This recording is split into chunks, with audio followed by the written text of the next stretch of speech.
"Come with me," the ex-Navy SEAL said, after finding the widow and her kids alone on Christmas night. Snow was falling quietly, the kind that makes the world feel smaller and lonelier.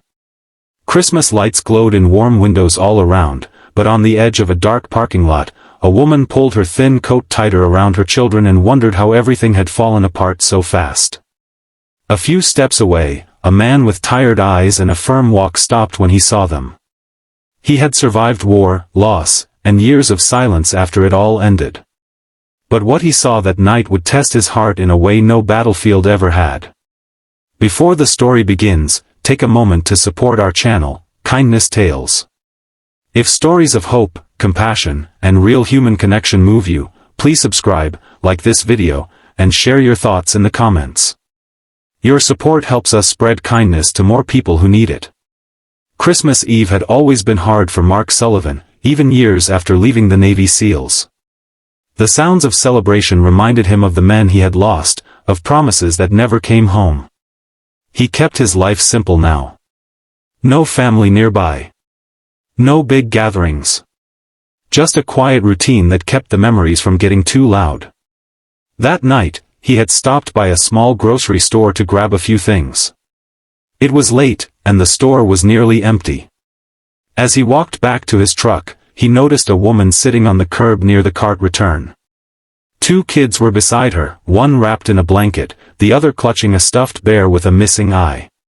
They weren't begging. They weren't making noise. They were just there. Mark's instincts kicked in before his thoughts did. He scanned the area, checking for danger, the habit still strong after all these years. When he realized there was none, he felt something else rise up instead. A quiet ache. The woman noticed him watching and quickly straightened, pulling her kids closer. Her eyes were tired, but there was pride in them too. "I'm sorry," she said quickly. "We'll move. We're just waiting." "Waiting for what?" Mark asked gently. She hesitated, then sighed. "Morning, I guess." Her name was Emily. Her husband, Daniel, had died 8 months earlier in a construction accident. No warning. No goodbye. Just a phone call that shattered everything. Daniel had been the provider, the planner, the optimist. Emily had stayed home with the kids, Noah and Lily, while promising herself she'd figure things out if anything ever happened. But promises are easy when life is stable. Medical bills drained what little savings they had. Rent went unpaid. Friends helped when they could, but everyone had their own struggles. By December, Emily and the kids were living out of her old car. That night, the car wouldn't start. Mark listened without interrupting. He had learned long ago that sometimes the greatest respect you can show someone is simply to hear them out. "Do you have anywhere to go?" he asked. Emily shook her head. "Shelters are full. I checked." Mark looked at the kids. Noah was trying to be brave, his jaw tight. Lily's eyes were heavy with sleep, but she refused to let go of her bear. The cold was getting worse. "Come with me," Mark said. Emily froze. Every warning bell in her head went off. "I can't," she said quickly. "I don't even know you." "That's fair," Mark replied. "I'm not asking you to trust me forever. Just long enough to get warm and eat something." He took off his jacket and handed it to Noah. The boy hesitated, then accepted it, surprised by the weight and warmth. "There's a diner down the road," Mark continued. "Well lit. Public. You can sit by the window. If at any point you feel uncomfortable, you walk out. No pressure." Emily studied his face.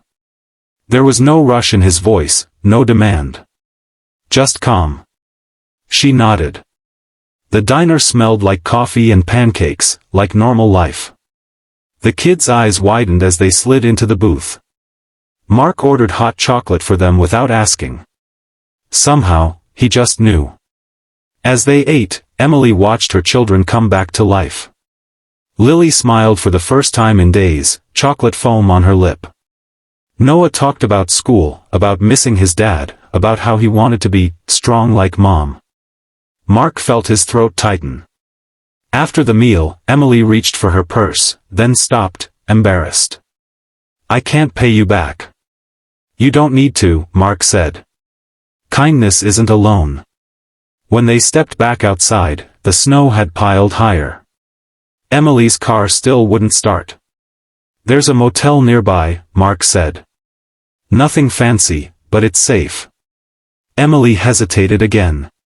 Pride is a powerful thing. But exhaustion is stronger. That night, for the first time in weeks, Emily and her kids slept in real beds. Warm. Safe. Mark sat in his truck outside for a long moment before driving away. He didn't know why this family had crossed his path. He only knew he couldn't walk away. The next morning, he came back with breakfast and a mechanic friend. The car was beyond repair. Emily cried quietly in the motel room, apologizing over and over. "Stop," Mark said softly. "This isn't failure. It's a bad chapter." Over the next few days, Mark helped Emily connect with local resources. He used skills he'd learned after leaving the military, working security jobs, building contacts. A friend offered a short-term apartment. Another helped Emily find a part-time job that worked with the kids' schedule. On Christmas morning, Mark showed up with a small tree, already decorated. The kids gasped. "You did all this?" Emily asked, overwhelmed. Mark shrugged. "I had help."